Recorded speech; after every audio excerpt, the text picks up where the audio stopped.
അസ്സലാമു അലൈക്കും വറഹ്മത്തുള്ളാഹി തആല വബറകാതുഹു. ലിഫ്റ്റിൽ നിന്ന് ഇറങ്ങി വരുന്ന ബ്ലാക്ക് പർദ്ദയും ഹിജാബും ധരിച്ച ആ സ്ത്രീ ഒരു നിമിഷം നുസൈബ അവരെ നോക്കിയപ്പോൾ ആ നടത്തം കണ്ടിട്ട് നല്ല പരിചയം.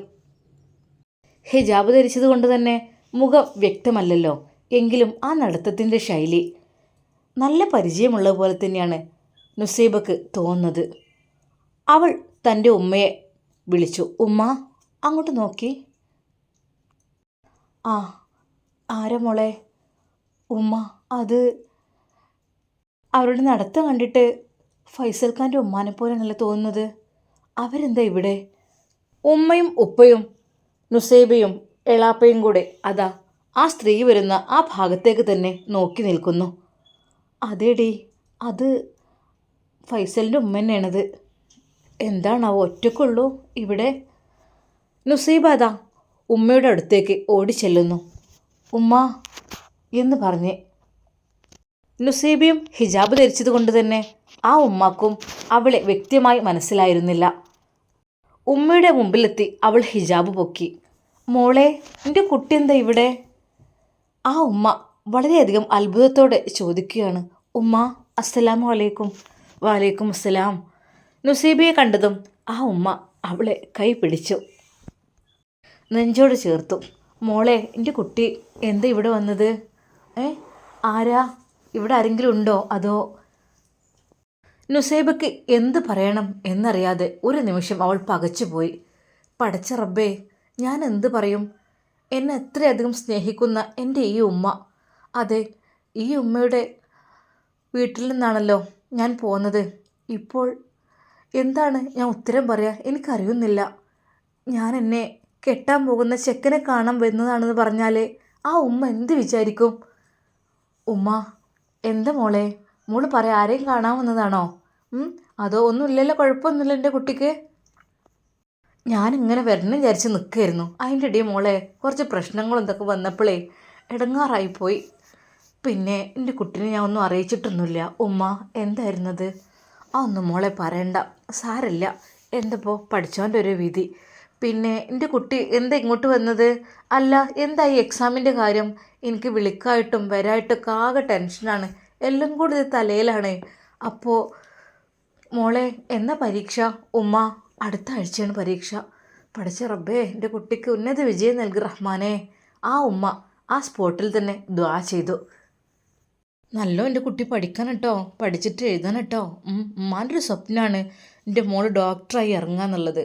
അതിന് വേണ്ടിയിട്ടാണ്. എന്നിട്ട് എല്ലാവരും മുമ്പിലും തല ഉയർത്തി എൻ്റെ കുട്ടി നടക്കണം. അതെ, ഇതുവരെ പഠിത്തമില്ല, ജോലിയില്ല, പൈസയില്ല എന്നുള്ളതിൽ നിന്ന് മാറിയിട്ട് നല്ലൊരു ഡോക്ടർ നുസൈബിയായി എൻ്റെ കുട്ടി ഇറങ്ങണം. അത് ഈ ഉമ്മാൻ്റെ മനസ്സിലെ ആഗ്രഹമാണ്. സാധിപ്പിച്ച് തരൂലേ ഈ ഉമ്മാക്ക്? ഉമ്മ, ഇൻഷാ അല്ലാ. അല്ല ഉമ്മ, എന്താ ഹോസ്പിറ്റലിൽ ഇവിടെ ആരെങ്കിലും അഡ്മിറ്റ് ഉണ്ടോ? ആ മോളെ, മോന് അഡ്മിറ്റാണ്. എന്താ ഉമ്മ പറ്റിയത്? പനിച്ചോ? പനിയൊന്നുമല്ല, എന്താ അറിയില്ല.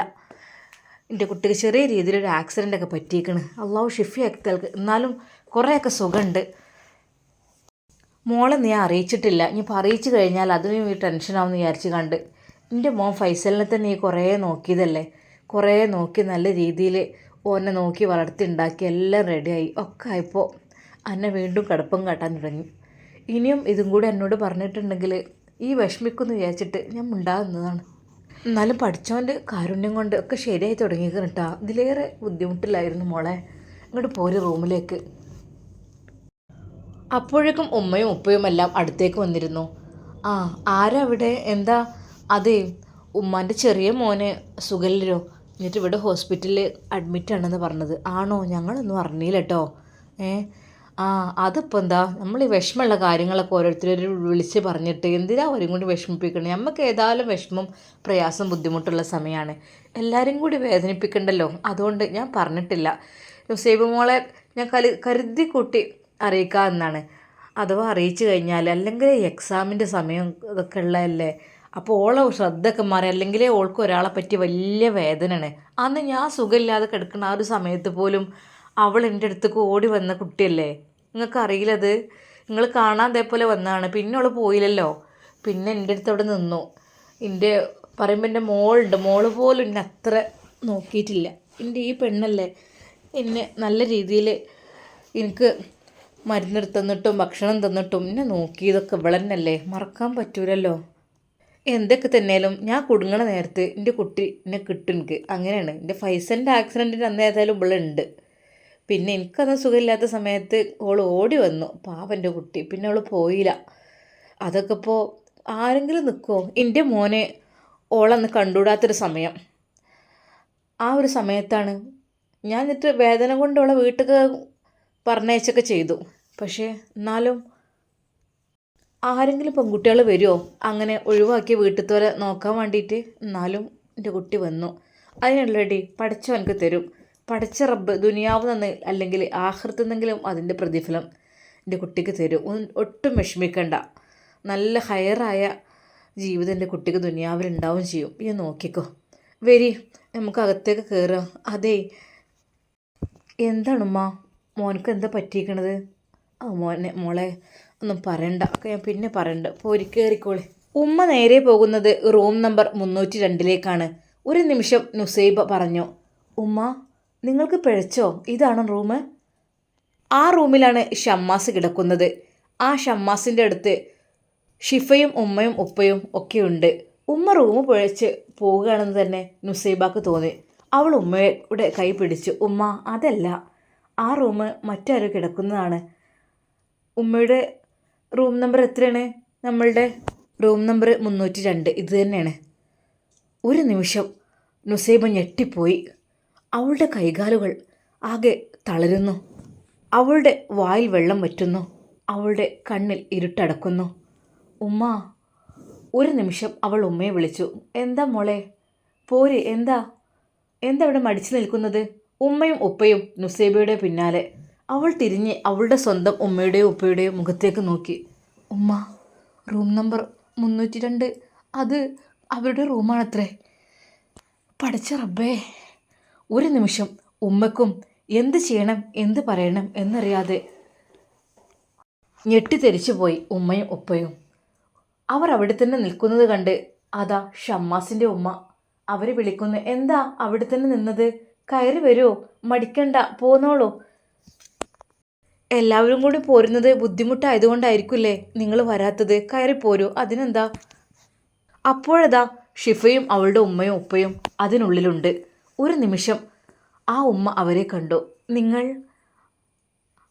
അവരൊക്കെ ഷമ്മാസിൻ്റെ ആളുകളാണ്. എല്ലാവരും കാണാൻ വരുന്നുണ്ട്. കാരണം ഓൻ്റെ സ്വഭാവം കാര്യങ്ങളൊക്കെ എന്ന് വെച്ചാൽ അത്രക്കും ഇതായതുകൊണ്ടേ ഓനെ കാണാൻ വരാതിരിക്കാൻ പറ്റിയില്ല. അങ്ങനെ അതാ അവളുടെ ഉമ്മ പറയുന്നു. പക്ഷെ നുസൈബയും അവളുടെ ഫാമിലിയും അകത്തേക്ക് കയറുന്നേ ഇല്ല.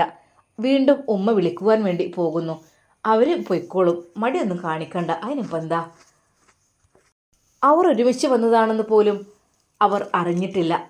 ഉമ്മക്കും ഉപ്പക്കും എളാപ്പാക്കും എന്തൊക്കെയോ ഒരു തപ്പിപ്പിടുത്തം. മൊത്തത്തിൽ അവർ അല്പം അങ്ങോട്ട് ഇപ്പം വരട്ടോ, ഇപ്പം വരാം, അല്പം അങ്ങോട്ട് മാറി നിന്നു. പൊന്നാരൻ്റെ ഇക്ക, എന്തൊക്കെയാണ് ഇത് നടക്കണത്? നമ്മളെന്ത്, എനിക്കറിയണില്ലൊന്നും. പക്ഷേ ഉമ്മയുടെയും ഉപ്പയുടെയും മനസ്സിൽ ആശ്ചര്യവും ആകാംക്ഷയും നിറഞ്ഞിരുന്നു. എന്താണ് ഇവിടെ നടക്കുന്നത്? ഒന്നും അറിയാൻ കഴിയുന്നില്ല. എന്തോ ഒരു നാടകം പോലെ. മോളെ നുസിയെ, റൂം നമ്പർ മാറിയത് ആണോ? നമുക്കാണോ മാറിയത്, അവർക്കാണോ മാറിയത്? എന്താ അറിയില്ല. അവരത് പിന്നെയും വന്ന് വിളിക്കുന്ന ഉമ്മ. എന്താണ്? നുസൈബയ്ക്കും എന്ത് പറയണം എന്ത് ചെയ്യണമെന്നറിയുന്നില്ല. അവളുടെ കൈകാലുകൾ വല്ലാതെ വിറക്കുന്നുണ്ട്. എന്താ മോളെ നീ ഇങ്ങനെ? ഉമ്മ, എനിക്കറിയണില്ല എന്താണെന്നുള്ളത്. എന്തായാലും രണ്ടും കൽപ്പിച്ച് നമുക്ക് കയറി നോക്കുക. ഏതൊക്കെ പഠിച്ചോൻ എന്തൊക്കെ വിധിച്ചത് പറയാൻ പറ്റൂലല്ലോ. വീണ്ടും ഉമ്മ വന്ന്, മോളെ നുസിയെ, ഉമ്മാനും ഉപ്പാനും കൂട്ടിക്കിട്ട് വാ. എന്താ? മടിക്കേണ്ട ആവശ്യമില്ല, പോര്, അതിനെന്താ. ഇവിടെ ഉള്ളത് ഓൻ്റെ പരിചയക്കാരനാണ്, വേറെ ആരുമല്ല. പോര്, കയറിക്കോളി. ഉമ്മ നുസൈബയുടെ കൈ പിടിച്ച് അതാ അകത്തേക്ക് കൊണ്ടുപോകുന്നു. പിന്നാലെ ഉപ്പയും ഉമ്മയും. എൻ്റെ കുട്ടിക്ക് പെട്ടെന്നൊരു അപകടം പറ്റിയതാണ്. എന്താ അറിയണില്ല, എന്താ പറ്റിയത് ഒന്നും എനിക്ക് പറയാൻ അറിയണില്ല. ഒരു നിമിഷം നുസൈബ ആ മുഖം കണ്ട് ഞെട്ടിപ്പോയി. റബ്ബേ, എൻ്റെ ഷമ്മാസ്, പടച്ച റബ്ബേ, ഇത് ഈ ഉമ്മയുടെ മോനായിരുന്നോ? അല്ലാ. നുസൈബക്ക് ഒന്നും മിണ്ടാനും പറയാനും കഴിയുന്നില്ല. അവളാകെ തരിച്ചു നിൽക്കുകയാണ്. ഷിഫ അവളുടെ മുഖത്തേക്ക് നോക്കുന്നുണ്ട്. അതെ, അവളുടെ ഭാവവ്യത്യാസം എന്താണെന്നറിയാൻ ഷിഫക്കും ഇതറിയില്ലല്ലോ. അവളുടെ ആദ്യ ഭർത്താവിൻ്റെ അനിയനെയാണ് താൻ സ്നേഹിച്ചതെന്ന്. ഉമ്മയും ഉപ്പയും അകത്തേക്ക് കയറി കണ്ടു. അല്ലാ, ഇങ്ങനെ കഴിക്കണ പഠിച്ചവനെ ഞങ്ങൾ അറിഞ്ഞില്ലല്ലോ. നുസൈബയുടെ ഉമ്മയും ഉപ്പയും ഫൈസലിനെ ആദ്യം തന്നെ കണ്ടതുകൊണ്ട് തന്നെ അവനെ പെട്ടെന്ന് അവർക്ക് മനസ്സിലായി. ഉമ്മ നേരെ നുസൈബയുടെ നേരെ തിരിഞ്ഞു ചോദിച്ചു, അല്ല പെണ്ണെ, അവർ പറഞ്ഞ റൂം നമ്പർ മാറിയോ? ഇത് ഷമ്മാസ് അല്ലേ, ഉമ്മാൻ്റെ മോനെ, നിൻ്റെ ഇളച്ചൻ? അല്ല, ഒന്നും കൂടി വിളിച്ചു നോക്ക് ആ ഉസ്താദിനൊന്ന്. നോക്കി, ഒന്നും കൂടി വിളിച്ചു നോക്കി ഉസ്താദിന്, ഇതന്നെയല്ലേ റൂം നമ്പർ എന്നുള്ളത്. ഉപ്പാക്ക് ഏകദേശം ഏറെക്കുറെ കാര്യങ്ങൾ മനസ്സിലായി തുടങ്ങി. അതെ, തൻ്റെ പൊന്നുമോളെ സ്നേഹിച്ചത് അത് ഫൈസലിൻ്റെ അനിയൻ ഷമ്മാസാണ് എന്നുള്ള യാഥാർത്ഥ്യം ഉപ്പ അവിടെ മനസ്സിലാക്കുന്നു. ഉപ്പ ഉമ്മയോട് പറഞ്ഞു, ഒന്നും പറയാനില്ല, ഇതൊക്കെ അതുതന്നെയാണ്, ഇനിയൊന്നും നമ്മൾ പറയണ്ട. ആ ഉമ്മ ഒന്നും അറിഞ്ഞിട്ടുമില്ല, പാവം. അവർ അതിനെക്കുറിച്ചൊന്നും പറഞ്ഞില്ല. പിന്നീട് ഉമ്മ കുറച്ച് സംസാരിച്ചപ്പോൾ പറഞ്ഞു, അതെ, എൻ്റെ ഷാമോനെ ഈ ഒരു സ്ഥിതിയിൽ നിങ്ങൾ കാണുന്ന ഒരിക്കലും വിചാരിച്ചിട്ടില്ലല്ലോ. എൻ്റെ കുട്ടിയെ നല്ലൊരു സന്തോഷത്തിൻ്റെ ദിവസങ്ങളിലായിരുന്നു. ഉമ്മ ഓരോന്ന് കഥ പറഞ്ഞു തുടങ്ങി. എൻ്റെ കുട്ടി കുറേ ദിവസമായി പറയണ്, ഒരു പെണ്ണിനെ കാണണം, ഒരു പെണ്ണിൻ്റെ മനസ്സിലുണ്ട്, അങ്ങനെയാണ് ഇങ്ങനെയാണെന്നൊക്കെ. അപ്പം ഞാൻ അങ്ങനെ പറഞ്ഞു, മോനെ എല്ലാവരോടും ചോദിച്ചിട്ട് എല്ലാവരും ഇഷ്ടം പോലെയൊക്കെ ചെയ്യുക എന്നൊക്കെ ഞാൻ മോനോട് പറഞ്ഞു. കാരണം ഒന്ന് നമ്മളെ വീട്ടിൽ അങ്ങനെ ആയതല്ലേ, പിന്നെ ഇനിയിപ്പോൾ എല്ലാവരെയും സമ്മതം ഒക്കെ കിട്ടിയിട്ട് ഏതൊക്കെയോ ഒന്നും അറിയണില്ല. അങ്ങനെയൊക്കെ പറഞ്ഞപ്പോൾ എനിക്ക് തോന്നി, പഠിച്ചവൻ എൻ്റെ കുട്ടിക്കാണ് ഇപ്പമല്ല, പിന്നെ ഓൻ്റെ കാര്യത്തിന് ഇറങ്ങാൻ ജ്യേഷ്ഠന്മാരും വല്ലാതെ ഇറങ്ങൂല്ല. നിങ്ങൾക്കറിയില്ലേ നിങ്ങളെ മരുവും ഫൈസലിന് ഈ കാര്യത്തിനൊക്കെ കിട്ടുമോ ഇല്ല എന്നുള്ളത്. പിന്നെ നവാസ്, ഓൻ പിന്നെ ഇവൻ്റെ അത്ര ഇതൊന്നും ഓനക്കില്ല, ഉണ്ട്, പക്ഷെ എന്നാലും ഇങ്ങനത്തെ കാര്യങ്ങളൊക്കെ ആരും ഇറങ്ങാനില്ല. ഓൻ്റെ എപ്പം ഉണ്ടായിരുന്ന നല്ല സുഖമായിരുന്നു, ഒന്നും അറിയേണ്ടിയിരുന്നില്ല. എല്ലാം എൻ്റെ കുട്ടിക്ക്, എല്ലാ മക്കൾക്കും കല്യാണത്തിൻ്റെ ടൈമൊക്കെ ആകുമ്പോൾ ഇത്രയൊന്നും കാത്തു നിൽക്കില്ല. ഫൈസലൊക്കെ എത്ര പെട്ടെന്നോ 22-ാം വയസ്സിൽ തുടങ്ങും പെണ്ണിട്ടാൻ തിരക്ക് ഓടിക്കൽ മതി. ആ പെൺകുട്ടികളെ കെട്ടിക്കാൻ നല്ല ഉഷാറാണ്, ആൺകുട്ടികളെ കെട്ടിക്കാൻ ഉഷാറില്ല. അങ്ങനെ ഇങ്ങനെയൊക്കെ പറഞ്ഞിട്ട് എന്നോടും പറയും. ഞാൻ പറയും, ഒന്നുകൊണ്ട് പക്വത എത്തിക്കോട്ടെ, ഓൾക്ക് പെണ്ണിട്ട് കഴിഞ്ഞാൽ എന്ന് വെച്ചാൽ പ്രാരബ്ധങ്ങൾ വരികയാണ്, അപ്പോൾ ഒന്നങ്ങോട്ട് ആയിക്കോട്ടെ എന്ന് പറയും. പക്ഷെ ഉപ്പാക്ക് വലിയ തിരക്കാണ്. 22-ാം വയസ്സിൽ തന്നെ ഓലതൊക്കെ നോക്കി കെട്ടിച്ചത് തുടങ്ങിയിരിക്കണേ. പക്ഷേ എൻ്റെ ഷാമോൻ്റെത്, ഓൻ മലേഷ്യയിൽ നിന്ന് വരാൻ കുറച്ച് നേരം വൈകുകയും ചെയ്തു, എന്നാലും 23 വയസ്സിലൊക്കെ എത്തി, 24 കടന്നിക്കണ്. അപ്പോൾ ഇനിയിപ്പോൾ വൈകിപ്പിക്കണ്ടല്ലോ എന്ന് വിചാരിച്ചിട്ട് അങ്ങനെ ഓരോ ആലോചനകൾ അവിടെ നിന്ന് ഇവിടെ നിന്നൊക്കെ വരുന്നുണ്ട്. ഉമ്മ കഥ പറയുന്നതിനിടയിലും നുസൈബയും അവിടെ അറ്റാക്കായി നിൽക്കുന്ന പോലെ നിൽക്കുകയാണ്. അതെ, താൻ സ്നേഹിച്ച തൻ്റെ ഷമ്മാസ് അത് ഫൈസൽക്കയുടെ അനിയനാണ് എന്നുള്ളൊരു യാഥാർത്ഥ്യം, ആ ഒരു ഷോക്കിൽ നിന്ന് അവൾ വിമുക്തയാവാതെ തരിച്ചു നിൽക്കുകയാണ്. ഉമ്മ ഉമ്മയോടും ഉപ്പയോടൊക്കെ കഥ പറയുകയും ചെയ്യുകയാണ്. ഓന് കുറേ അങ്ങനെ ആലോചനകളൊക്കെ വന്നു. എന്താ അറിയില്ല, ഓനക്കൊരു താല്പര്യമേ ഇല്ല അങ്ങനത്തെ കല്യാണത്തിനൊക്കെ. ഓന് എപ്പോഴും പറഞ്ഞൊരു വാക്ക്, ഉമ്മ ഹിജാബ് ഇട്ട് നടക്കുന്ന കുട്ടികളെ കിട്ടിയാൽ മതി എനിക്ക്, അങ്ങനെ ആകുമ്പോൾ ജീവിതം നന്നാവും. മറ്റേത് ഫാഷൻ്റെ ലോകത്ത് നടക്കുന്ന കുട്ടികളാവുമ്പോൾ അതൊക്കെ ഒരു പ്രയാസം ബുദ്ധിമുട്ടൊക്കെ ആയിരിക്കും, അവർക്ക് അവരുടെ ഇഷ്ടത്തിന് അങ്ങനെ പോകേണ്ടി വരും, പിന്നെ നമ്മളെ കീഴിലൊന്നും ഓല് നിൽക്കൂല, ഓൾക്ക് ഓരോ ഇഷ്ടം പോലെ നടക്കേണ്ടി വരും. അങ്ങനെയൊക്കെ ഓൻ പറയും. ഞാൻ പറയും, ആയിക്കോട്ടെ മോനെ, എൻ്റെ ഇഷ്ടം പോലെ ആയിക്കോട്ടെ, കാരണം എന്താ, പെരിയിൽ ഉള്ള ഇപ്പോൾ 2 അങ്ങനെയാണ്, അതുകൊണ്ട് തന്നെ ആ ഒരു വേദന മനസ്സിന്ന് മാനിട്ടില്ല. പിന്നെ ആണെങ്കിൽ എൻ്റെ നുസൈബ നല്ലൊരു ഹയറായ പെൺകുട്ടിയായിരുന്നു, ഓളെ എനിക്ക് പഠിച്ചോന്ന് തന്നില്ല, ഓളെ കൊണ്ടുപോയില്ലേ. അതെ, എൻ്റെ വീട്ടിൽ നിന്നില്ലല്ലോ അവൾ, നിൽക്കാൻ പറ്റിയില്ല. എന്തപ്പോൾ ചെയ്യുക? എന്നാലും എൻ്റെ മനസ്സിൽ ഇന്നും അവൾ എൻ്റെ മരുമകൾ തന്നെയാണ്. അതുകൊണ്ട് തന്നെയാണ് എനിക്ക് ഓളെ പഠനത്തിൻ്റെ കാര്യത്തിലൊക്കെ ഇത്ര വലിയൊരു ധൃതി. എല്ലതും ജയിക്കാൻ വേണ്ടിയിട്ടും എല്ലാ സ്വപ്നങ്ങളും സാക്ഷാത്കരിക്കാൻ വേണ്ടിയിട്ടും അതിന് വേണ്ടിയിട്ട് തന്നെയാണ് ഞാൻ ഒരുങ്ങണതും. എൻ്റെ മറ്റു മരുക്കൾക്കൊക്കെ കിട്ടാത്ത ഒരു സ്ഥാനം എൻ്റെ മനസ്സിൽ ഓൾക്കുണ്ട്. കാരണം എന്താ, ഓളെ സ്വഭാവവും കാര്യങ്ങളൊക്കെ അങ്ങനെയാണ്. അതുകൊണ്ട് ഉമ്മയും ഉപ്പയും അതെല്ലാം കേട്ടുകൊണ്ടിരിക്കുകയാണ്. അവർക്കൊന്നും മറുപടി പറയാനില്ല. തൻ്റെ മകളെക്കുറിച്ച് അങ്ങനെയൊക്കെ പറയുമ്പോഴും അവരുടെ മനസ്സിൽ മറ്റു പലതുമായിരുന്നു. പഠിച്ചോനെ, ആ ചെക്കനെയാണല്ലോ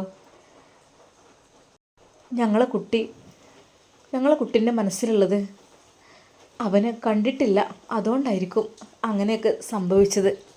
അങ്ങനെ ഏതായാലും കല്യാണത്തിൻ്റെ കാര്യമൊക്കെ പറഞ്ഞ് ആയിക്കോട്ടെ. ഞാൻ വിചാരിച്ചു ഓൻ്റെ ഇല്ലാത്തതല്ലേ, ഓൻ്റെ ഇഷ്ടം പോലെ ആയിക്കോട്ടെ. ഞാൻ പറഞ്ഞു എന്തൊക്കെ തന്നെയായാലും പള്ളിയിലത്തെ ഉസ്താദിനോടും കൂടി ഒന്ന് കൂടി ആലോചിച്ചിട്ട് ചെയ്യണം കേട്ടോ എൻ്റെ കുട്ടി. അങ്ങനെയൊക്കെ പറഞ്ഞു വെച്ച് അങ്ങനെ ഓൻ്റെ ഒരു ഫ്രണ്ട് ഉണ്ട്, ഉസ്താദ്. ഫ്രണ്ട് എന്ന് വെച്ചാൽ ഓനെ വലിയ പരിചയമാണ്. അതായത് ഈ പള്ളിയിലത്തെ കാര്യങ്ങളും അതിനൊക്കെ ഓന് ഒരു ഉഷാറാണ്, മറ്റോലെ പോലെ ഒന്നല്ല. എന്ത് ബുദ്ധിമുട്ടുള്ളവർക്ക് സഹായിക്കും. മോനായതുകൊണ്ട് പറയല്ല, എനിക്ക് മക്കളൊക്കെ കുറേ ഉണ്ട്. പക്ഷേ ഓരോ കുട്ടികൾക്കും ഓരോ ഇത് പഠിച്ചവൻ കൊടുക്കുമല്ലോ, അതുകൊണ്ടേക്കും എന്താ അറിയില്ല, ഓന് എല്ലാവർക്കും ഒരു വേണ്ടപ്പെട്ട ആളാണ്. ഒരാൾ കുടുങ്ങിക്കഴിഞ്ഞാൽ കയ്യിലുള്ള എന്താണെന്ന് വെച്ചാൽ എടുത്താണ്ട് കൊടുക്കും, ഒന്നും നോക്കാതെ. അതേപോലെ എന്തെങ്കിലുമൊക്കെ ഒരു ആവശ്യം ഉണ്ടെങ്കിൽ പറയണം എന്നൊക്കെ പറയും. അങ്ങനെ പാവങ്ങളൊക്കെ ഉണ്ടെങ്കിൽ കണ്ടെത്തി പറയണം. അങ്ങനെയൊക്കെ പറഞ്ഞ് എല്ലാവർക്കും ഒരു താങ്ങായി നിൽക്കുന്ന ഒരാളാണ്. മോനായതുകൊണ്ട് പുകഴ്ത്തി പറയല്ല കേട്ടോ, ഞാൻ ഈ ഒരു അനുഭവം പറയാമെന്ന് മാത്രം. അങ്ങനെ ഞാനും വിചാരിച്ചു എൻ്റെ കുട്ടിയുടെ മനസ്സിൽ അങ്ങനെ എന്തെങ്കിലും ഉണ്ടെങ്കിൽ ആയിക്കോട്ടെ, നമ്മളായിട്ട് തട്ടിത്തെറിപ്പിച്ചിട്ട് പോയിട്ട് കാര്യമില്ല, അവരുടെ സന്തോഷമല്ലേ നമുക്ക് വലുത്. അങ്ങനെ എന്തൊക്കെയായാലും അങ്ങനെ ആ പെണ്ണിനെ കാണാൻ പോകണം എന്നൊക്കെ പറഞ്ഞ് ഓൻ്റെ പെങ്ങളെ വിളിച്ച് മിഠായിയൊക്കെ വാങ്ങി കൊണ്ടുവന്ന് ഡ്രസ്സൊക്കെ എല്ലാവർക്കും എടുത്ത് നല്ല രീതിയിൽ എൻ്റെ കുട്ടി പെണ്ണ് കാണാൻ പോകാൻ വേണ്ടി നിൽക്കുകയാണ്. മുസൈബാനോടൊന്നും വിവരം പറഞ്ഞിട്ടില്ല ഞാൻ. അതിനിപ്പോൾ പിന്നെ പറയാമെന്നൊക്കെ വിചാരിച്ചു. പിന്നെ ഓൾക്കൊരു വേദന ഉണ്ടാവില്ല ഇതിലൊക്കെ പങ്കെടുക്കാൻ പറ്റാത്തില്ല. ഇനിയിപ്പോൾ ഞങ്ങളെ വീട്ടിലേക്ക് വരല്ല, ഏതായാലും ഉണ്ടാവില്ലല്ലോ എന്നും വിചാരിച്ച് ഇൻഷാ അല്ലാ ഒരു ദിവസം മോനും മരോളയും കൂടി കൂട്ടിയിട്ട് നിങ്ങളെ വീട്ടിലേക്ക് അങ്ങോട്ട് കാട്ടിത്തരാൻ അങ്ങനെ എന്തെങ്കിലുമൊക്കെ വിചാരിച്ചൊക്കെ നിൽക്കുകയാണ് ഞാൻ. ആരോടും പറഞ്ഞിട്ടില്ല. മനസ്സിൽ സങ്കടവും വേദനയും ഉള്ളതല്ലേ. കാരണം ഒന്നും ഇങ്ങനെ ആയിപ്പോയതിൽ ഭയങ്കര വിഷമമുണ്ട്. എന്തായാലും എൻ്റെ കുട്ടിയും ഞാനും പെങ്ങൾ സാജിയും കുട്ടികളും കൂടി അങ്ങനെ കാണാൻ വരാമെന്നൊക്കെ വിചാരിച്ച് നിന്ന് സാധനങ്ങൾ ഇതൊക്കെ വാങ്ങിക്കൊടുന്ന് വെച്ച് പിറ്റേന്ന് ഒരു ട്രിപ്പ് ഉണ്ട് എന്ന് പറഞ്ഞ്. ട്രിപ്പ് എന്ന് വെച്ചാൽ ഓൻ ഈ മൊബൈൽ ഷോപ്പിൻ്റെ ഒക്കെ പരിപാടിയാണല്ലോ എനിക്ക്. അപ്പോൾ ഓനവിടെ അട്ടപ്പാടിയോ ഏതാ ഒരു ആൾ വന്നിട്ട് അയാൾക്ക് ഷോപ്പ് അവിടെ തുടങ്ങണം അങ്ങനെ എങ്ങനെയെന്നൊക്കെ പറഞ്ഞിട്ട് അങ്ങനെ പുലർച്ചെ അങ്ങനെ തഹജ്ജുദ് സുബഹിൻ്റെ ശേഷം വേഗം ഇറങ്ങി അങ്ങോട്ട് പോയതാണ്. പിന്നെ അവനെ കാണാനില്ലാതായി. ഞാൻ സമയം നോക്കുകയാണ്. എൻ്റെ കുട്ടി ഏകദേശം ഒരു വൈകുന്നേരം 5 മണിയൊക്കെ ആകുമ്പോഴത്തേനും എത്തുന്നല്ല നിൽക്കുകയാണ്. 5 മണി 6 മണി 7 മണി മഗ്‌രിബാങ്കും കൊടുത്തപ്പോൾ എനിക്ക് സമാധാനം കിട്ടിയില്ല. എൻ്റെ മനസ്സ് വല്ലാതെ പേടിക്കൽ തുടങ്ങി. അപ്പോൾ സാജി അവൾ വന്നിരുന്നു. അങ്ങനെ അവൾ പറഞ്ഞു, ഉമ്മ അട്ടപ്പാടി പോയതല്ല, ചിലപ്പോൾ ഓൾക്ക് എന്തെങ്കിലും കാര്യങ്ങളൊക്കെ നോക്കിയോ, അപ്പോൾ ചിലപ്പോൾ ഒരു ദിവസം അവിടെ റൂം എടുത്ത് നിന്നിട്ടുണ്ടാവും, അതുകൊണ്ടായിരിക്കും, അല്ലാതെ നിങ്ങൾ പേടിക്കേണ്ട ആവശ്യമൊന്നുമില്ല അങ്ങനെയൊക്കെ പറഞ്ഞ് ഓൻ്റെ ഫോണിലേക്ക് ഞാൻ ഉച്ചയ്ക്ക് ഞാൻ വിളിച്ചു നോക്കിയപ്പോൾ ഒരു ജവാബും കബൂലും ഇല്ല. സ്വിച്ച് ഓഫാന്നും പറയണില്ല, പരിധിക്ക് പുറത്താന്നും പറയണില്ല, ഒന്നുമില്ല, വെല്ലം എടുക്കണില്ല. ഒരു എന്ന് പറഞ്ഞൊരു ഒച്ച മാത്രം. അങ്ങനെ ഞാനങ്ങനെ പേടിച്ച് ബേജാറായി പഠിച്ചോനെ. പിന്നെ മക്കളോടൊക്കെ പറഞ്ഞ് നേരം വെളുക്കോളം എനിക്ക് ഉറക്കം വന്നിട്ടില്ലായിരുന്നു. നേരം വെളുക്കോളം എൻ്റെ കുട്ടീനെ കാത്ത് ഞാൻ ഒരു പോള കണ്ണടിച്ചിട്ടില്ല. പിന്നെ എന്തായാലും ഒരു സമാധാനമില്ലല്ലോ. എന്താ റബ്ബേ, എൻ്റെ കുട്ടി എവിടെ പോയി കിടക്കുകയാണ്, ആരോട് ചോദിച്ചിട്ടും ഒരു വിവരവും ഇല്ല. പോലീസിലൊക്കെ കംപ്ലയിൻറ്റ് ചെയ്ത് നോക്കി, അവിടുത്തെ ഹോസ്പിറ്റലും കാര്യങ്ങളൊക്കെ ചെക്ക് ചെയ്ത് നോക്കി, അതിലൊന്നും ഓനില്ല. പിന്നെ ഇപ്പം എന്താ നമ്മളെ അവസ്ഥ? ഞാൻ വിചാരിച്ച് പഠിച്ച റബ്ബേ, എന്നെ വിളിക്കുന്നതിന് മുമ്പ് എൻ്റെ കുട്ടീനെ വിളിക്കല്ലേ, എനിക്ക് എൻ്റെ കുട്ടിയേ ഉള്ളൂ. കാരണം എന്താ, ഓൻ്റെ സ്വഭാവം കാട്ടിക്കൂട്ടലും ഇതൊക്കെ അങ്ങനെയാണ്. വല്ലാത്തൊരു തണലാണ്, ഒരു താങ്ങാണ്. ഓനെങ്ങനെ നഷ്ടപ്പെട്ടു പോയി പിന്നെ എന്തെൻ്റെ ജീവിതം? ഞാൻ കരഞ്ഞ് പറഞ്ഞ് പഠിച്ച റബ്ബേ, എൻ്റെ കുട്ടീൻ്റെ മയ്യത്ത് കാണേണ്ട അവസ്ഥ ഉണ്ടാവില്ല റഹ്മാനെ എന്ന് പറഞ്ഞ് ഞാൻ കരഞ്ഞ് അള്ളാഹുവിനോട് ദുആ ചെയ്ത്. പിന്നെന്തായാലും എസ് ഐയും കാര്യങ്ങളും പോലീസുമാരൊക്കെ വീട്ടിലും വന്ന് എന്നോട് കാര്യങ്ങളൊക്കെ ചോദിച്ചു. ഉമ്മ നിങ്ങൾ കരയല്ലേ, നമുക്ക് എന്തെങ്കിലും നടപടി ഉണ്ടാക്കാം, നിങ്ങളെ കുട്ടിക്കൊന്നും സംഭവിക്കില്ല, ഞങ്ങളുണ്ടാകുമ്പോൾ നിങ്ങൾ സങ്കടപ്പെടേണ്ട ആവശ്യമില്ല എന്നൊക്കെ പറഞ്ഞ് എന്തായാലും ഓല് അട്ടപ്പാടി ഹോസ്പിറ്റലിലും അവിടെയും ഇവിടെയൊക്കെ പോയി നടന്ന്. അപ്പോൾ അവിടെ ഒരു വിവരവും. പിന്നെ എന്തൊക്കെയാണ് പറയുന്നത് കേട്ടോ, ഇങ്ങനെ എന്തോ ഒരു ആക്സിഡൻ്റൊക്കെ പറ്റിയിട്ട് ഈ ആദിവാസികളുണ്ടാവില്ലേ, അവരെ കയ്യിൽ കിട്ടി, അവർ സംരക്ഷിച്ചു. പിന്നെ ഹോസ്പിറ്റലിൽ കൊടുന്നു. അങ്ങനെ ഹോസ്പിറ്റലിൽ എത്തിയപ്പോൾ സ്റ്റേഷനിലേക്ക് വിളിച്ച് വിവരം അറിയിച്ച് കാര്യങ്ങളൊക്കെ. അപ്പോൾ ഷമ്മാസ് ഇവിടെ ഹോസ്പിറ്റലിൽ ഉണ്ട് എന്ന് പറഞ്ഞപ്പോൾ പഠിച്ച റബ്ബേ, എനിക്കറിയില്ല, അള്ളാഹുവിനോട് എത്ര നന്ദി പറഞ്ഞു എനിക്കറിയാം. അൽഹംദുലില്ലാ, പഠിച്ചവൻ എൻ്റെ കുട്ടി എനിക്ക് ജീവനോട് തിരിച്ച് കിട്ടിയാൽ മാത്രം മതി എന്ന് ഞാൻ പഠിച്ചവനോട് കരഞ്ഞ് അപേക്ഷിച്ചിരുന്നു. എൻ്റെ കുട്ടിക്ക് എല്ലാത്തിനും ഒരു നേർച്ച നേരലണേ. ഇനിയിപ്പോൾ ഒരു സംഗതിക്ക് പോവുകയാണെങ്കിൽ പഠിച്ചവൻ എങ്ങനെ ഇത് ശരിയാകുകയാണെങ്കിൽ ഇത്ര എത്തിയും കുട്ടികൾക്കുള്ള ഭക്ഷണം കൊടുക്കാൻ ഞാൻ നേർച്ച തരും, അല്ലെങ്കിൽ ഇത്ര പൈസ അങ്ങനെയൊക്കെ പറഞ്ഞിട്ട് എത്തിയ മക്കൾ എൻ്റെ കുട്ടി നല്ലോണം സഹായിക്കും. അത് ഞാൻ പറഞ്ഞില്ലേ, ഞാൻ സഹായിച്ചതിനെ പറ്റി പറയല്ല, അതിൻ്റെ ഒരു ഫലം കൊണ്ടായിരിക്കും എന്ന് പറയാം. ഞാൻ ഏതായാലും അവിടുന്ന് മക്കളൊപ്പം അങ്ങോട്ട് പോന്നു. എൻ്റെ കുട്ടീൻ്റെ ആ ഒരു സ്ഥിതി കണ്ടപ്പോൾ എൻ്റെ കുട്ടി ആകെ പറ്റ ഇതായി കിടക്കും. എന്നാലും എനിക്ക് തോന്നുന്ന ജീവനുണ്ടല്ലോ, ആ ഒരു ഹൃദയമിടിപ്പുണ്ടല്ലോ, അതുണ്ടല്ലോ പഠിച്ചോനെ എന്ന് കരുതി. അങ്ങനെയൊക്കെ ഏതായാലും ഇങ്ങനെയൊക്കെ ഇതാ ശരിയായി കിട്ടിയിരിക്കണ്. ഇപ്പോൾ ഓർമ്മ ഇടയ്ക്കൊന്ന് പോവും. ഇപ്പോൾ കണ്ടില്ലേ കിടക്കണത്, കണ്ടാൽ വിചാരിച്ചു ഒരു ഇതുമില്ലാന്ന്. ഇടയ്ക്കൊരു ഒരു വിളി വരും. അപ്പോൾ അതിന് ഞാൻ ഓടിച്ചെന്ന് എന്തെങ്കിലും കൊടുക്കും, എന്തെങ്കിലുമൊക്കെ ഒന്ന് ചോദിക്കണം. ഡോക്ടർ പറഞ്ഞാൽ നല്ലോണം സംസാരിപ്പിക്കണം, അങ്ങനെയാണ് ഇങ്ങനെയാണെന്നൊക്കെ പറഞ്ഞിട്ടുണ്ട്. അപ്പോൾ ഞാൻ ഒരു കാര്യം തീരുമാനിച്ചു, നമ്മളുമ്മാരൊക്കെ സംസാരിക്കും, ശരിയാണ്, നമ്മളുമ്മാർ മക്കളോട് നല്ല രീതിയിൽ സംസാരിക്കും.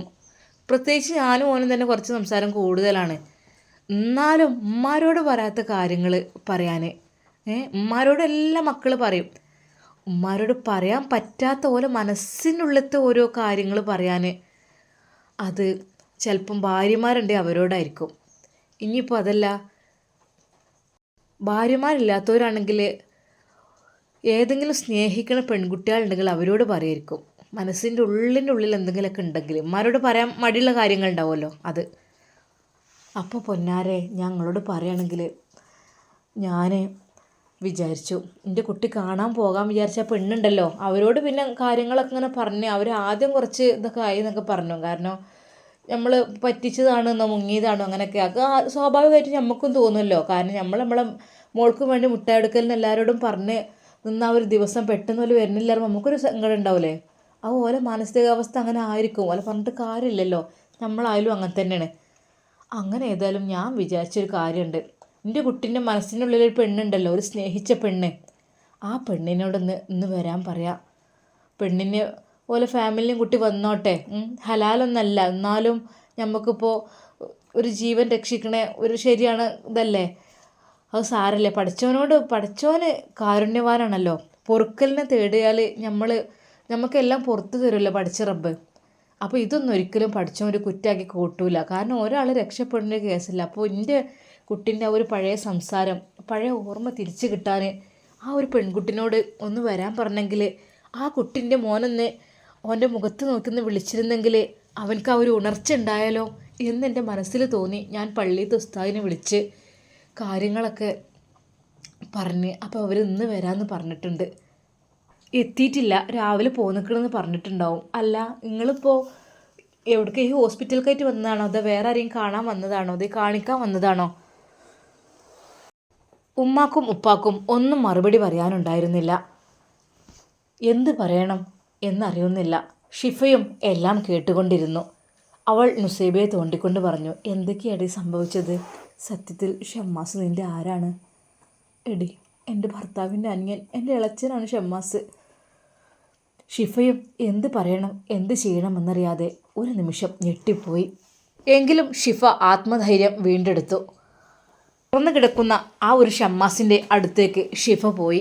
നുസൈബയുടെ കൈ പിടിച്ചുകൊണ്ട് ആ ഉമ്മയുടെ മുമ്പിൽ വെച്ചുകൊണ്ട് ഷിഫ പറഞ്ഞു, ഉമ്മ ക്ഷമിക്കണം. എന്തിന് ക്ഷമിക്കുക? അല്ല, ഉമ്മ എല്ലാം ക്ഷമിക്കണം. എന്താ മോളെ പറയുന്നത്? എന്ത് ക്ഷമിക്കുന്ന കാര്യമാണ് പറയുന്നത്? പറയോ ഉമ്മ. നിങ്ങളെ പൊന്നുമോൻ ഷമ്മാസ് സ്നേഹിച്ച പെണ്ണ് ദാ ഈ ഹിജാബിയാണ് എന്ന് പറഞ്ഞ് ഷിഫ പൊട്ടിക്കരഞ്ഞു. കൂടെ നുസൈബയും. അത് കണ്ടു നിന്നവരെല്ലാം അവിടെ അതാ കരയുന്നു. ഉമ്മയും ഉപ്പയും എളാപ്പയും കണ്ണീർ തുടക്കുന്നു. മോളെ, പഠിച്ച റബ്ബേ, ഞാൻ എന്തായി കേൾക്കണത്? ആ ഉമ്മ ഹൃദയം പൊട്ടിക്കൊണ്ട് പറയുകയാണ്, പഠിച്ചോനെ, അല്ലാഹു ഇത്രക്കും കാരുണ്യവാനാണെന്ന് ഞാൻ അറിഞ്ഞില്ലല്ലോ റബ്ബേ. നുസൈബയെ കെട്ടിപ്പിടിച്ചുകൊണ്ട് ഉമ്മ കരയുകയാണ്. അവിടെ അത് കണ്ടു നിന്നവരെല്ലാം കരഞ്ഞു. പെട്ടെന്ന് ഷമ്മാസിൻ്റെ സ്റ്റാഫുകൾ ആ റൂമിലേക്ക് കടന്നു വന്നു. ഷമ്മാസിൻ്റെ ഹിജാബി എത്തിയോ? എപ്പോഴെത്തിയത്? അതെ, അവർക്കെല്ലാം അതറിയാമായിരുന്നു. പക്ഷേ ഉമ്മ അറിഞ്ഞിരുന്നില്ല. തൻ്റെ പ്രിയപ്പെട്ട മോൻ സ്നേഹിച്ചത് താൻ ഏറ്റവും ഇഷ്ടപ്പെട്ട തൻ്റെ നുസൈബയെയാണെന്ന്. ഉമ്മക്ക് സന്തോഷം കണ്ട് നിൽക്കാൻ കഴിയുന്നില്ല. വല്ലാത്തൊരവസ്ഥയിലാണ് ഉമ്മ. എന്ത് പറയണം, എന്ത് ചെയ്യണം എന്നൊന്നും അറിയുന്നില്ല. ഞാൻ എൻ്റെ മനസ്സിൽ ആഗ്രഹിച്ചതാണ് നുസൈബയെ, മോനെ നീ കല്യാണം കഴിക്കോ എന്നുള്ള കാര്യം അവനോട് ഞാൻ പറയുക വരെ ചെയ്തിരുന്നു. പക്ഷേ നിർബന്ധിക്കാൻ പറ്റില്ലല്ലോ, ജ്യേഷ്ഠൻ്റെ ഭാര്യയല്ലേ. മനസ്സിനുള്ളിൽ വല്ലാത്തൊരു തീക്കരലായിരുന്നു. അല്ലാ, എന്താണ് പഠിച്ചവന് സംഭവിച്ചത് ഇവിടെ? എനിക്കൊന്നും അറിയില്ലല്ലോ. ഞാൻ എന്ത് ചെയ്യുക? ഷമ്മാസിൻ്റെ ഉപ്പ ഉണ്ടായിരുന്നെങ്കിൽ ഈ ഒരു സന്തോഷം അദ്ദേഹത്തോട് ഞാൻ പങ്കുവെക്കുമായിരുന്നു. പക്ഷേ എനിക്കിന്ന് പങ്കുവെക്കാൻ ആരുമില്ല. മോനെ, ഷാമോനെ, മോനെ, എൻ്റെ പൊന്നു മോനൊന്ന് കണ്ണു തുറന്നേ. ആരാ വന്നിക്കണ നോക്കിയേ മോനെ. ഷമ്മാസിനെ ഉമ്മ അതാ തട്ടി വിളിക്കുന്നു. അവൻ്റെ കവളിൽ ഉമ്മ ചുംബിക്കുന്നു. മോനെ, എൻ്റെ പൊന്നു മോനെ, എണീക്ക് മോനെ, കണ്ണു തുറക്കടാ. നോക്ക്, ആരാ വന്നിക്കണ നോക്ക്. നിൻ്റെ ഹിജാബി ഇതാ വന്നിരിക്കുന്നു. നീ പറഞ്ഞ ഹിജാബി ഇതാണല്ലേ? നീ ഉമ്മാനെ പറ്റിച്ചോ? ഉമ്മാനെ പറ്റിക്കായിരുന്നോ ഈ? ഷമ്മാസ് അതാ പതുക്കെ ആ കണ്ണുകൾ തുറക്കുന്നു. ഉമ്മ, ആരാ? മോനെ, ഒന്ന് കണ്ണു തുറന്ന് നോക്ക്. നീ ആരാ വന്നിരിക്കുന്നു നോക്ക്. നീ പറഞ്ഞ നിൻ്റെ സ്വപ്നത്തിലെ ഹിജാബി ഇവിടെ എത്തിയിരിക്കുന്നു. നോക്കടാ എൻ്റെ പൊന്നുമോ, നോക്ക്. അവൻ ആ തുറന്ന കണ്ണുകൾ വീണ്ടും പാതി അടച്ചു. മോളെ നുസൈബ, എൻ്റെ പൊന്നു മോളെ, ഒന്ന് വിളിച്ചു നോക്ക് അവനെ. നീ വിളിച്ചാൽ അവൻ കണ്ണു തുറക്കും. അവൻ്റെ ഓർമ്മ ശരിയാവും, എനിക്ക് ഉറപ്പുണ്ട്. നീ വിളിച്ചു നോക്ക്. ഉമ്മ, അത് ഇല്ല, സാരല്ല, നീ ഒന്നുകൊണ്ട് വിഷമിക്കണ്ട. ഉമ്മ എല്ലാം ഉൾക്കൊണ്ടു കഴിഞ്ഞു. എനിക്ക് ഫസ്റ്റ് ടൈം എന്ത് ചെയ്യണമെന്നറിയാത്ത ഒരു സിറ്റുവേഷനിലായിപ്പോയി ഞാൻ. കാരണം പെട്ടെന്നൊരു യാഥാർത്ഥ്യം എനിക്ക് മനസ്സിലാക്കാൻ കഴിഞ്ഞില്ല. അതുകൊണ്ടാണ്. അവൾക്ക് ചമ്മലും ഉണ്ടായിരുന്നു, അവൾക്ക് ടെൻഷനും ഉണ്ടായിരുന്നു. ഉമ്മയുടെ ചെറിയ മോൻ ഷമ്മാസിനെയാണ് ഞാൻ ഇതുവരെ സ്നേഹിച്ചത് എന്നുള്ള കാര്യം അറിഞ്ഞപ്പോൾ ഉമ്മ എന്ത് കരുതും എന്നൊക്കെ വിചാരിച്ചു. ഉമ്മ, എന്നോട് ക്ഷമിക്കണം, ഞാനൊന്നും അറിഞ്ഞിട്ടില്ല. എല്ലാം ഷിഫയോടാണ് അവൻ ചോദിച്ചതും പറഞ്ഞതും. അങ്ങനെ ഞാൻ സമ്മതം കൊടുത്തതാണ്. മോളെ, ഇനി എന്തിനാ അതൊക്കെ പറയുന്നത്? അതൊക്കെ പോയി എന്താ മോളെ, അതിനെന്ത് സന്തോഷമല്ലേ ഉള്ളൂ. ഉമ്മാക്ക് ഏറ്റവും സന്തോഷം. പഠിച്ച റബ്ബേ, ജീവിതത്തിൽ ഏറ്റവും കൂടുതൽ സന്തോഷിച്ച ദിവസം ഈ ദിവസമാണ്. അതെ, ഇന്ന് ഈ തിങ്കളാഴ്ച ദിവസം ഏറ്റവും കൂടുതൽ എനിക്ക് അള്ളാഹു എൻ്റെ ജീവിതത്തിലെ സന്തോഷം തന്നത് ഇന്ന് എനിക്കൊരിക്കലും മറക്കാൻ കഴിയില്ല. പഠിച്ചോനെ, എന്തൊക്കെയോ സംഭവിച്ചു. അതിനെ വേണ്ടിയിട്ടായിരിക്കും ഇങ്ങനെ ഒരു ഇതൊക്കെ ഉണ്ടായത് അല്ലേ? മോളെ, എൻ്റെ പൊന്നുമോൾ നുസൈബ, വിളിച്ചു നോക്ക്. പഠിച്ചോനെൻ്റെ കുട്ടിയെ നീ എനിക്ക് തിരിച്ചു തന്നല്ലോ, അത് മതി. മോളെ, ഒരു കാര്യം ചോദിക്കട്ടെ? ഷമ്മാസ് ഈ ഒരു അവസ്ഥയിലായ സ്ഥിതിക്ക് നിനക്ക് അവനെ ഉൾക്കൊള്ളാൻ ബുദ്ധിമുട്ടുണ്ടോ, പ്രയാസമുണ്ടോ? ഉമ്മ, ഇല്ല, ഒരിക്കലുമില്ല. ജീവിതത്തിൽ ഇനി ഒരാളുണ്ടെങ്കിൽ ഞാൻ ഷമ്മാസിൻ്റെ കൂടെയായിരിക്കും.